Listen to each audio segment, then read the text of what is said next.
रात्रीच्या त्या निवांत वेळी कबीर आपल्या आलिशान फ्लॅटच्या बेडरूममध्ये बसून मोठ्या उत्साहाने आणि एका अनोख्या धुंदीमध्ये उद्याच्या दिवसाचे प्लॅनिंग करत होता. काव्य बनून अनयाकडून ऐकायला मिळालेला तो भित्रा हा शब्द त्याच्या इगोला चांगलाच झोंबला होता. मला भित्रा म्हणाली ही? खडूस बॉस म्हणाली. ठीक आहे अनया, उद्या तुला असं सरप्राईज मिळेल ना जे पाहून तुझे डोळे उघडेच राहतील. मग बघूया तू कशी मला भित्रा म्हणतेस ते. कबीरने स्वतःशीच विचार केला. त्याने लागलीच आपल्या ओळखीच्या एका प्रीमियम फ्लॉवर अँड गिफ्ट बुटीकच्या मालकाला फोन लावला आणि सकाळी 8 वाजता ऑफिसमध्ये अतिशय दुर्मिळ अशा डच रेड रोजेसचा एक भव्य बुके आणि एक सोबत महागडी सुवासिक इटालियन चॉकलेट्सची फ्रेम डिलिव्हर करायला सांगितली. सोबत त्याने एक लहान कार्डही पाठवायचे ठरवले. कार्डवर कबीरने स्वतःच्या हाताने काही ओळी लिहिल्या होत्या. त्या ओळी कवी काव्याच्या लहजाशी जुळणाऱ्या नव्हत्या, तर एका पॉझिटिव्ह कडक बॉसच्या हळव्या प्रेमाची साक्ष देणाऱ्या होत्या. सकाळी 8 वाजता ऑफिसमध्ये कोणीही येण्याच्या आधी कबीर स्वतः ऑफिसमध्ये हजर झाला. त्याने शिपायाकडून ती गिफ्टची भव्य पेटी आणि गुलाबांचा तो भव्य बुके घेतला आणि अत्यंत गुप्तपणे तो बुके अनयाच्या केबिनमधील डेस्कवर अगदी मध्यभागी नेऊन ठेवला. बुकेवर ते लहान कार्ड हलकेच खोचून ठेवताना कबीरच्या चेहऱ्यावर एक अत्यंत मऊ रोमॅन्टिक हसू उमटले होते. आज जेव्हा तू केबिनमध्ये येशील आणि हे पाहशील, तेव्हा तुझे हे केस आणि तुझे हे डोळे फक्त माझ्याच विचारात अडकतील अनया, कबीर स्वतःशीच गुणगुणला. तो घाईघाईने केबिनच्या दुसऱ्या बाजूला असलेल्या आपल्या मुख्य लेदर चेअरवर जाऊन बसला आणि लॅपटॉप उघडून कामाचे नाटक करू लागला. पण त्याचे लक्ष मात्र दाराकडेच खिळले होते. सकाळी 9 वाजायला 15 मिनिटे बाकी असताना अनया ऑफिसमध्ये दाखल झाली. आज तिने एक अतिशय सुंदर जांभळ्या रंगाचा पर्पल अनारकली ड्रेस घातला होता. केसांना तिने अर्धे पिनअप केले होते आणि उरलेल्या लांबसडक केसांच्या लढी तिच्या पाठीवर रुळत होत्या. आज तिच्या चेहऱ्यावर कालच्या मेसेजचा विजय आणि एक अथांग निरागस आनंद ओसंडून वाहत होता. बघूया आज माझ्या भित्र्या कबीर सरांनी माझ्यासाठी काय सरप्राईज प्लॅन केलंय ते. अनया मनातल्या मनामध्ये हसत आपल्या सॅकची पट्टी खांद्यावर सांभाळत केबिनच्या दारापाशी आली. तिने केबिनचा जड काचेचा दरवाजा ढकलला आणि आतमध्ये पाऊल टाकले. कबीर कॉम्प्युटर स्क्रीनकडे पाहत असल्याचा आव आणत होता, पण चष्म्याच्या फ्रेममधून त्याची नजर अनयाच्याच पावलांचा मागोवा घेत होती. अनया तिच्या काचेच्या टेबलापाशी आली आणि टेबलवर ठेवलेला तो अथांग लाल चुटूक गुलाबांचा बुके आणि चॉकलेटची ती सुरेख पेटी पाहून तिचे डोळे क्षणामध्ये विस्पारले. तिने तो बुके हातामध्ये घेतला. त्या ताज्या गुलाबांचा मंद सुवासिक सुगंध पूर्ण केबिनमध्ये दरवळत होता. अनयाचे काळीज वेगाने धडधडू लागले. बुकेवर ठेवलेले ते लहान कार्ड तिने उचलले आणि उघडले. कार्डवर लिहिले होते, तुमचा हा मोकळा सुटलेला चेहरा आणि या केसांचा वास फक्त या केबिनपुरताच मर्यादित राहावा. दुसऱ्या कोणाची नजर या सौंदर्यावर पडू नये, हीच माझी इच्छा. KR. अनयाच्या ओठांवर एक अतिशय गोड, लाजरीक आणि गाढ हसू उमटले. तिने केबिनच्या त्या बाजूला बसलेला कबीरकडे गुपचूप पाहिले. कबीर चष्म्यातून तिच्याच प्रतिक्रिया पाहत होता, पण अनयाची नजर पडताच त्याने घाईघाईने मान खाली घालून फाईल उघडली. KR म्हणजे कबीर राजाध्यक्ष. कबीर सर, एवढा मोठा बुके आणून स्वतःची सहीही दिलीत आणि तरीही न पाहिलेलं नाटक करताय. अनया मनातल्या मनामध्ये खुश झाली. पण नेमका त्याचवेळी अनयाच्या खोडकर डोक्यामध्ये कबीरची अजून थोडी जळफाट बघण्याची आणि त्याची फजिती करण्याची एक भन्नाट कल्पना आली. यांनी मला ऑनलाईन कवी बनून खूप तडफडवलंय ना, आता या सरप्राईजचा असा पोपट करते की कबीर सरांचे डोळे पांढरेच होतील. आणि नेमका त्याच क्षणी विहान काही कामानिमित्त केबिनच्या बाहेरून चालला होता. अनयाने एका सेकंदाचाही विचार न करता हातातील तो भव्य बुके उचलला आणि केबिनचा दरवाजा उघडून मोठ्या जोरामध्ये बाहेर सर्वांना ऐकू जाईल अशा आवाजामध्ये हाक मारली. Oh my God, thank you so much Vihan, what a pleasant surprise यार. कबीरच्या केबिनमध्ये जणू काही 1000 व्होल्टेजचा विजेचा धक्काच बसला. कबीरच्या हातातील महागडे फाउंटन पेन खटकन टेबलावर आपटले. त्याचे डोळे आश्चर्याने आणि धक्क्याने बाहेर यायचेच बाकी राहिले होते.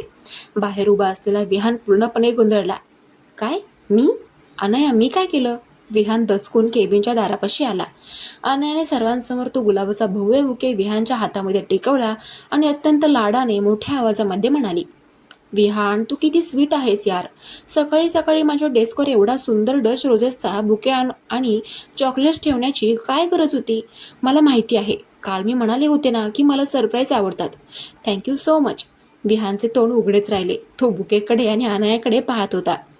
विहान काही बोलणार अरे पण मी, तेवढ्यात अनयाने त्याला डोळा मारला आणि त्याच्या दंडावर हलकी थाप मारली. काही बोलू नकोस आता, मला तुझं हे गिफ्ट खूप खूप आवडलंय. कबीर आपल्या खुर्चीवरून खाडकन उभा राहिला.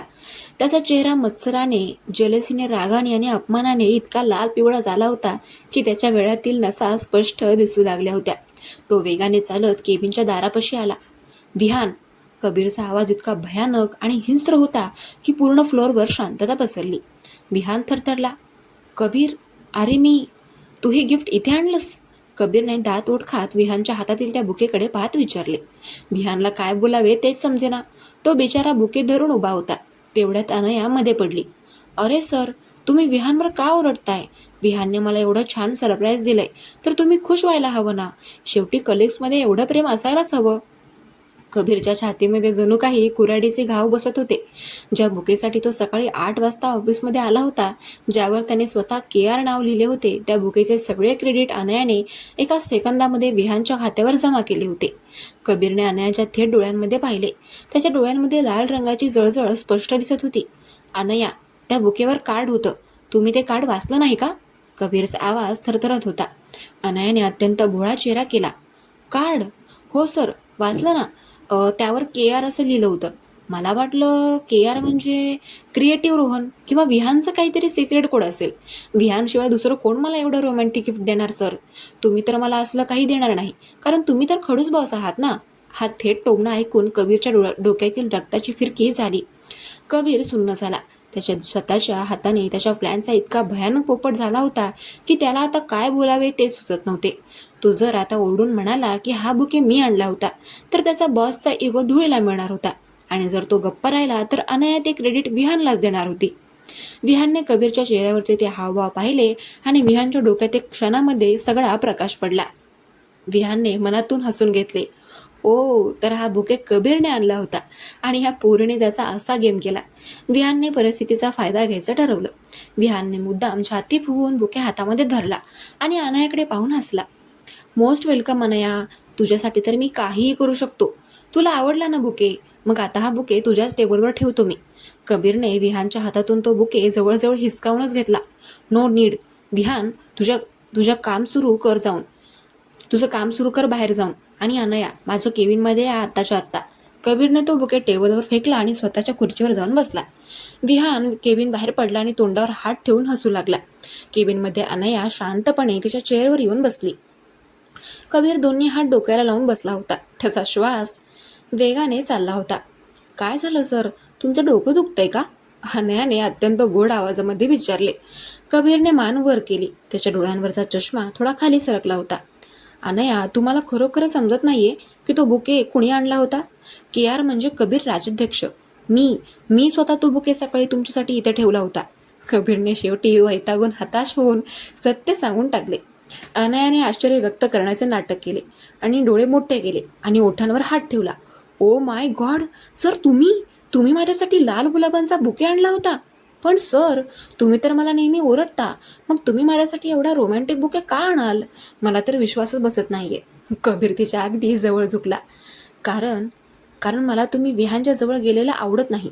मला सहन होत नाही जेव्हा तुम्ही त्याच्याशी हसून बोलता. तुम्हाला काय वाटतं मला भावना नाहीत? मी दगड आहे? कबीरचा आवाज पूर्णपणे बदलला होता. त्यामध्ये एक अथांग ओढ होती. अनयाने त्याच्या डोळ्यांमध्ये पाहिले. तिच्या हृदयामध्ये एक प्रेमाची तीव्र लाट उठली. कबीरची ही कबुली, त्याचा हा बाळगोत राग तिला खूप भावला, पण तिने स्वतःला सावरलं. सर, जर तुम्ही तो बुके आणला होता तर मग तुम्ही मला थेट का नाही सांगितलं? विहानसमोर तुम्ही गप्प का राहिलात? अनयाने हळूच विचारले. कबीरकडे यावर काहीच उत्तर नव्हते. तो पुन्हा एकदा स्वतःच्या इगोच्या आणि संकोचाच्या जाळ्यामध्ये अडकला होता. ते मी नंतर सांगेन. आता आपल्याला नवीन कपल्स कॅम्पेनच्या प्रेझेंटेशनवर काम करायचं आहे. लॅपटॉप इकडे आणा. कबीरने विषय बदलत घाईघाईने म्हटले. दुपारचे 2 वाजले. केबिनमध्ये कपल्स कॅम्पेनचे काम सुरू झाले. या कॅम्पेनमध्ये प्रेमावर आधारित काही सुंदर व्हिज्युअल्स आणि ओळी डिझाईन करायच्या होत्या. कबीरने अनयाला त्याच्या मुख्य टेबलवर स्वतःच्या शेजारी बसण्यास सांगितले. इथे या अनया, एकाच लॅपटॉपवर काम करूया, वेळ कमी आहे. अनया तिची खुर्ची सरकवून कबीरच्या अगदी शेजारी जाऊन बसली. दोघांमध्ये नंतर आता नगण्य होते. कबीरच्या महागड्या परफ्यूमचा सुगंध आणि अनयाच्या केसांचा तो सुवासिक दरवळ एकमेकांमध्ये मिसळत होता. लॅपटॉपवर एक रोमॅन्टिक कपलचा फोटो उघडला होता. अनया, या फोटोसाठी आपल्याला एक खूप सुंदर ओळ हवी आहे, कबीर लॅपटॉपवर बोटे चालवत म्हणाला. काम करता करता अनया लॅपटॉपच्या स्क्रीनकडे पाहण्यासाठी कबीरच्या खांद्याकडे थोडी झुकली. नेमकी त्याचवेळी तिच्या जांभळ्या रंगाची रेशमी ओढणी कबीरच्या मनगटातील महागड्या रिस्ट वॉचमध्ये आणि त्याच्या शर्टाच्या बटनामध्ये घट्ट अडकली. ओ सर, थांबा, अनया हळूच म्हणाली. कबीरने मान वळवली. अनयाचा चेहरा त्याच्या चेहऱ्यापासून अवघ्या 1 इंचावर होता.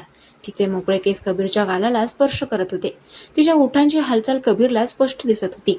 कबीरचा श्वास थांबला. थांब, मी काढतो. कबीरने अत्यंत हळू थरथरत्या हातांनी तिची ओढणी त्याच्या घड्याळातून सोडवण्यास सुरुवात केली. कबीरची बोटे अनयाच्या नाजूक मानेला आणि खांद्याला हलकासा स्पर्श करत होती. त्या स्पर्शाने अनयाच्या शरीरामध्ये विजेची लाट पसरली. तिने डोळे अर्धे मिटले. कबीरने अत्यंत कौशल्याने तिची ती ओढणी सोडवली, पण त्याने तिचा हात सोडला नाही. कबीरची तीक्ष्ण नजर अनयाच्या ओठांवर खिळली होती. केबिनमध्ये एसीचा संत आवाज येत होता, पण दोघांच्या छातीची धडधड इतकी वाढली होती की ती एकमेकांना ऐकू येत होती. अनया, जर मी तुम्हाला सांगितलं की त्या बुकेवरच्या ओळी माझ्या मनातून आल्या होत्या, तर तुम्ही काय कराल? कबीरने अत्यंत मऊ, रोमॅन्टिक आणि खोल आवाजामध्ये विचारलं. अनयाने थेट त्याच्या डोळ्यांमध्ये पाहत उत्तर दिलं. मी म्हणेन सर, की ओळी कागदावर लिहिण्यापेक्षा डोळ्यात पाहून बोलल्या तर जास्त सुंदर वाटतात. कबीरच्या ओठांवर एक दुर्मिळ हसू आले.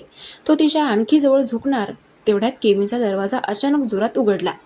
कबीर, तो नवीन क्लायंट विहान आत कसा बसा टपकला. विहानला आत आलेलं पाहून कबीर आणि अनया वीज पडल्यासारखे एकमेकांपासून दूर सरकले. अनयाने घाईघाईने आपली ओढणी नीट केली आणि कबीरने विहानकडे रागाने पाहिले. विहानने दोघांचे तिथे लाल झालेले चेहरे पाहिले आणि विहान खट्याळपणे हसला. ओहो, सॉरी, मी भलत्याच वेळी टपकलं वाटतं. कबीर, तो क्लायंटचा फोन आला होता म्हणून आलो होतो. तुम्ही सुरू ठेवा तुमचं, कॅरी ऑन. विहान जीप चावत मागे फिरला आणि दरवाजा बंद करून पळून गेला. कबीरने डोक्याला हात लावला. रोमांचा हा सुंदर क्षण विहानने पूर्णपणे बिघडवला होता. अनया लाजेने पूर्णपणे लाल झाली होती. संध्याकाळचे 7 वाजले. काम संपले. आजचा दिवस गोंधळ, राग, पोपट आणि तीव्र रोमांसने भरलेला गेला होता. अनया ऑफिसमधून बाहेर पडली आणि आपल्या रूमवर आली. तिने फ्रेश होऊन चहा केला. आज कबीरच्या त्या बुकेचा झालेला पोपट आणि नंतर केबिनमध्ये घडलेला तो ओढणीचा प्रसंग आठवून अनया गॅलरीमध्ये उभी राहून खूप खुश होती. कबीर सर, तुम्ही आज स्वतःच सांगून टाकलत ना की तो बुके तुम्हीच आणला होता. आता बघूया ऑनलाईन कवी यावर काय स्पष्टीकरण देतो ते. अनयाने मोबाईल काढला. आपल्याला काव्याकडून कसलाही संशय येऊ न देता कबीरची फिरकी घ्यायची होती. म्हणून अनयाने चाणाक्षपणे स्वतःच काव्याला मेसेज केला, जेणेकरून कबीरचा ऑनलाईन सस्पेन्सही सुरक्षित राहील आणि त्याची टवाळीही करता येईल. अनयाने काव्याच्या मेसेज बॉक्समध्ये टाईप केले, काव्य, आज ऑफिसमध्ये भयंकर मजा आली बरं का. सकाळी माझ्या डेस्कवर एक खूप भारी लाल गुलाबांचा बुके आणि चॉकलेट्स आले होते.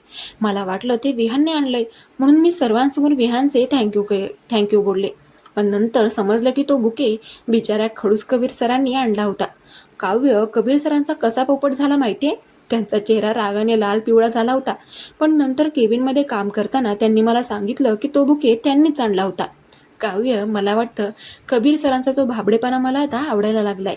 पण तरीही ते अजून भित्रेच आहेत. त्यांनी मला अजूनही स्पष्ट काहीच सांगितलेलं नाही. तुम्ही सांगा, मी या कबीर सरांचं काय करू? मेसेज सेंड करून अनया उशीमध्ये तोंड लपवून खुश होऊन हसू लागली. तिकडे कबीर आपल्या फ्लॅटच्या सोफ्यावर डोक्याला हात लावून बसला होता. त्याच्या फोनवर अनया स्पार्क्सचा हा मेसेज आला. कबीरने मेसेज उघडला आणि वाचला. जसा तो मेसेज वाचत गेला तसे कबीरचे तोंड उघडेच राहिले. पोपट झाला? बिचारे कबीर सर. कबीर सोफ्यावरून उठला आणि खिडकीपाशी जाऊन उभा राहिला. त्याला स्वतःच्याच फजितीवर हसूही येत होते आणि मत्सराची जळजळही होत होती. पण अनयाचे शेवटचे वाक्य वाचून त्याच्या हृदयामध्ये आनंदाची एक मोठी लाट आली. मला वाटतं कबीर सरांचा तो भाबडेपणा मला आता आवडायला लागलाय. कबीरने एक मोठा श्वास घेतला. त्याला समजलं की अनया आता खऱ्या आयुष्यामध्ये कबीरच्या प्रेमामध्ये पूर्णपणे अडकली आहे. कबीरने काव्य बनून अत्यंत खेळकर, रोमॅन्टिक आणि सस्पेन्स कायम ठेवणारा रिप्लाय टाईप केला. अनया, कबीर सरांच्या त्या पोपटावर हसू नका. विचार करा, जो माणूस कधी कोणाशी नीट बोलत नाही, ज्याने तुमच्यासाठी सकाळी 8 वाजता येऊन ते गुलाब ठेवले होते, त्यांचा तो भाबडेपणा आणि ती जळजळ हेच त्यांच्या प्रेमाचे पुरावे आहेत. अनया, ते भित्रे नाहीत. ते फक्त तुमच्या उत्तराबद्दल थोडे घाबरलेले आहेत. जर तुम्हाला त्यांचा तो भाबडेपणा आवडायला लागला असेल तर उद्या खऱ्या आयुष्यामध्ये त्यांना एक हलकीशी लहानशी संधी देऊन पहा. कबीर सरांच्या त्या कठोर चेहऱ्यामागे खूप हळवा कवी लपलेला आहे, जो लवकरच तुमच्या समोर येईल. उद्याचा दिवस तुमच्या नात्याला एक नवीन वळण देईल. मेसेज सेंड करून कबीरने फोन बाजूला ठेवला आणि गॅलरीमध्ये जाऊन उभा राहिला. खेळ आता एका मोठ्या प्रवासामध्ये एका अत्यंत गोड, रोमॅन्टिक आणि मजेशीर टप्प्यावर आला होता. कबीरची खरी ओळख अजूनही सुरक्षित होती, पण खऱ्या आयुष्यामध्ये मात्र दोन मने एकमेकांच्या प्रेमामध्ये पूर्णपणे बुडून गेली होती.